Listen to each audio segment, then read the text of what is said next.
Hello, everybody, and welcome to today's episode of Random Reviews. I'm your host, Daniel. Welcome to the Random Ramblings channel. Excuse me, if you're new here. What I do is I review TV shows, books, basically any particular piece of media that I find interesting, and I go through what happens, and then I give you my opinion. On today's episode is the first episode of Black Books, the British TV sitcom from the early to mid 2000s. The first episode, Cooking the Books, starts with cranky and put upon, at least from his standpoint, by his customers, Bernard Black, the owner of Black Books Bookshop, on the phone to his accountant, Nick. A customer tries to get his attention. Bernard responds by putting a post-it note saying "on the phone" on his forehead.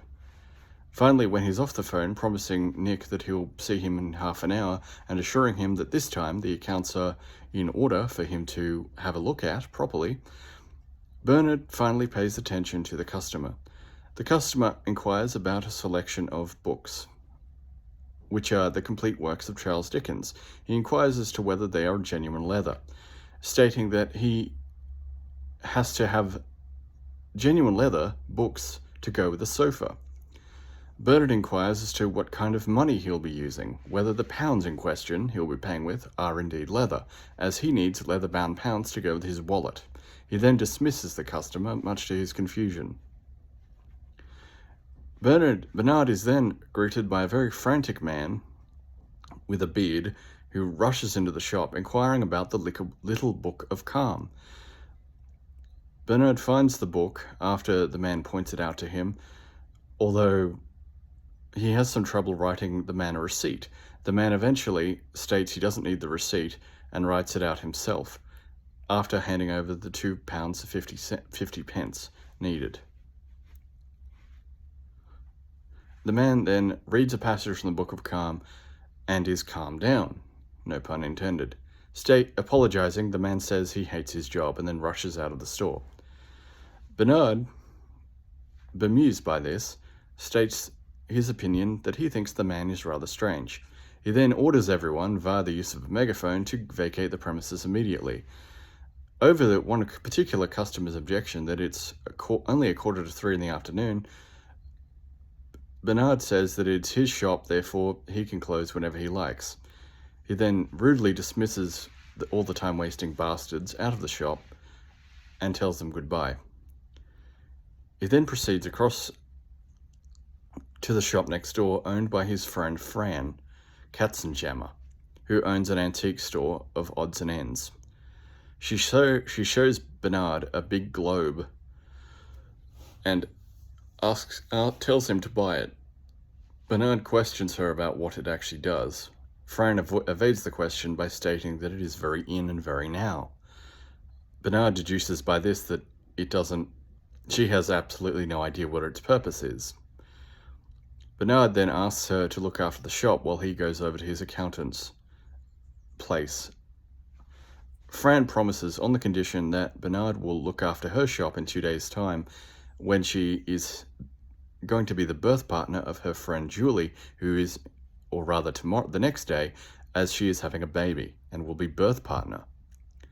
Bernard is put off by this, as he thinks there will be a lot of blood and screaming and noise. Fran says that she'll be fine, as she'll just get drunk and Julie will be on drugs. Therefore, it will be just like the old days. Bernard wishes her luck and then heads over to the accountant's place. We then see the accountant in question, Nick, on the phone. Or rather, he gets on the phone after Bernard enters the shop. Bernard and the accountant discuss Bernard's accounts, which are very closely modeled, if not the same exact system, as Bernard's previous model. Bernard states that they are indeed the same as last time, that he lied on the phone. Concerning the confusing system and state of Bernard's accounts, Nick says that Bernard is lucky to have him as an accountant, as other accountants might be a bit funny of how he deals with things, and that he is very accommodating. His conversation with Bernard is cut short when he hears something from outside. He then receives a call from a customer, shreds a note in a note shredder, and then tells Bernard he'll be back soon. He then rushes out the window just before police burst into the premises, go to apprehend him. Some of the police officers go outside the window in pursuit of him, Nick, much to Bernard's confusion, as Nick is now a fugitive and on the run. Therefore, who will do Bernard's accounts? We then cut back to the man who entered the shop previously and bought the Little Book of Calm. This man's name is Manny. He works as an accountant. He is on the phone pretending to speak with a customer when his boss walks in. Manny asks his boss whether he should be doing something, whether he needs emails sent or something formatted to a disk. His boss tells him that Manny better shape up or he will be fired. At this point, Manny is reading the Book of Calm and also eating his lunch, which is extra chunky soup of some kind. The boss tells Manny that they need to both do Friday's invoices, get them organized before the end of the week. Manny obliges and gets up to follow his boss, but not before swigging the last of his soup. Unbeknownst to Manny, the Little Book of Calm has fallen into the soup cup, and therefore Manny accidentally swallows it. He begins choking while managing somehow to state to his boss that he has swallowed the Little Book of Calm. He is promptly rushed to the hospital. Meanwhile, cutting back to Bernard, who is freaking out at this point that Nick is a fugitive, as he explains his exasperation to Fran. He then asks Fran to do his accounts, which Fran refuses, stating that she needs to devote all her time and attention to being Julie's birth partner the next day.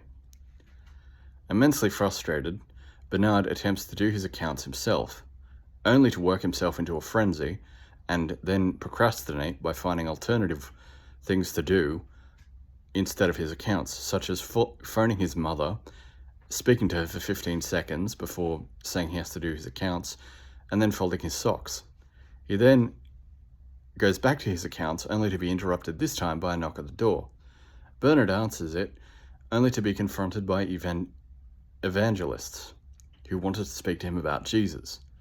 Unlike most people, Bernard welcomes them in, thrilled at the prospect of having something else to do besides his accounts, and seems genuinely interested in what they have to say.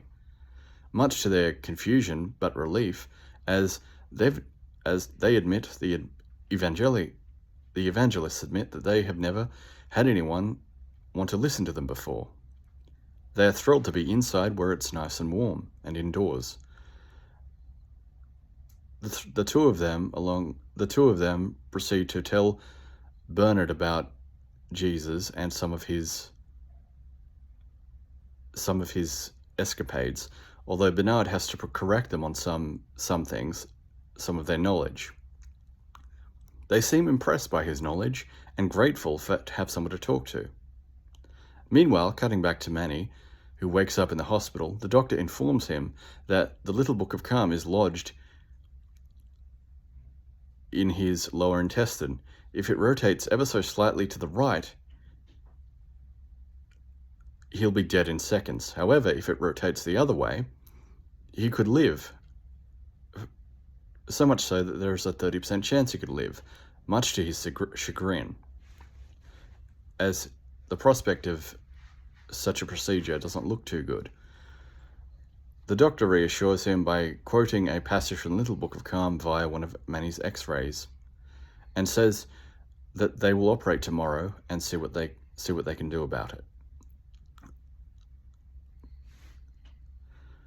Cutting back to Bernard, he finally says goodbye to the evangelists who have to leave.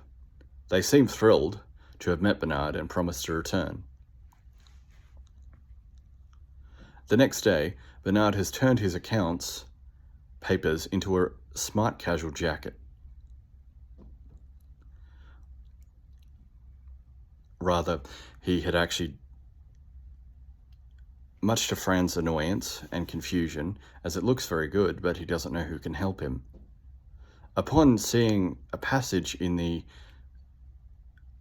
fine print of the account saying that if Bernard is gravely injured or is disabled, he would be able to defer his accounts, at which point until he is able to have them done. He comes up with a plan to have someone break his leg by giving them a book for free. The man seems keen until he realizes he's already read the book in question, much to Bernard's annoyance.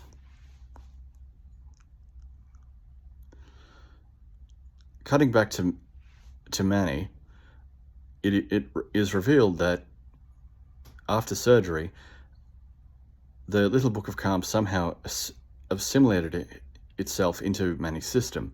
Therefore, Manny, who is completely calm and seems almost Christ-like in his demeanor, quotes nothing but passages from the Little Book of Calm, much to the doctor's confusion. Manny then gets up and proceeds to walk around the hospital. Here we see Julie freaking out at the absence of her birth partner, Fran. The nurses tell her that they can't find Fran and have been calling her all day. Manny offers her some advice, much to her confusion. He then proceeds down the street and is able to shut off a car alarm, force a dog to be quiet, and continues down the street to Black Books. Fran, meanwhile, who is still in the shop, quizzes some of the customers in Bernard's shop about what the object is from earlier. When the man says it could be a fake breast for dads to wear for new babies, Fran freaks out, suddenly remembering that she has to help Julie. She rushes outside and nearly bumps into Manny, who quotes another passage from the Little Book of Calm before she rushes past him to the hospital. Manny is then confronted by skinheads who proceed to slap Manny in the face, breaking his trance of the Little Book of Calm over him. Bernard also sees the skinheads, which is lucky considering he was just about to drill off his own hand and about to dismiss all the customers so they wouldn't see such an action. Bernard then races off towards the skinheads and inadvertently saves Manny, who is about to get punched in the face again. He insults the skinheads and gets knocked unconscious. Bernard awakens to see Manny looming over him in his hospital gown. Bernard freaks out at this. Manny, who is delighted that Bernard saved him, asks him why he would do such a thing and expresses his gratitude and asks if he can help Bernard in any way. Bernard says that he is gravely injured and he doesn't have to do his accounts, and Manny can be a witness. Manny offers to do his accounts for him, stating that he used to be at work as an accountant, and if there is anything else he can do for him.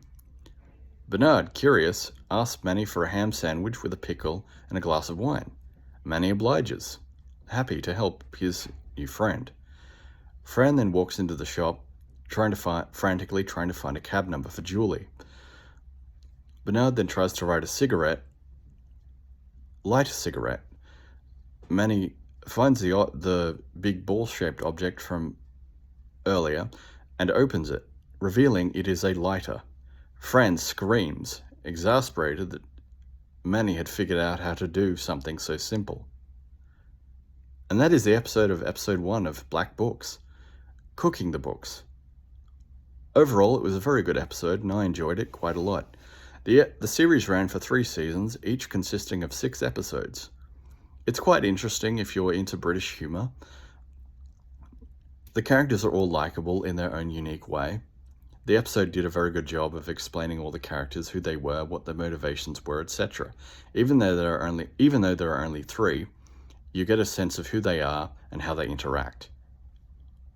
Although I can understand it's not everyone's cup of tea, as the humour is rather dry and sarcastic, and the characters are intentionally unlikable due to Bernard's alcoholism, surly demeanour, Fran's drifting between Bernard and Manny, and Manny's hapless attempts to maintain independence while also continually being drawn back into Bernard's life, while still caring for him as a friend. Despite their faults, they all do get on rather well together, and they are friends, which is endearing in itself. I do like the series, and I will cover this in the future. Please let me know of a suggestion of a particular series or movie or book you would like me to review, and I will have a look and see if I will review the series. Anyway, what did you think of this episode? Did I miss anything? My apologies if I did miss something. As I was reviewing this, I realized I may have gotten some things out of order plot-wise, but I think I did okay. I'll definitely review this again in the future. Thank you for watching, and to anyone new, please consider subscribing if you haven't already. And to my existing subscribers, thank you for watching. Have a great day, and as always, my friends, be cool, stay cool. Goodbye for now.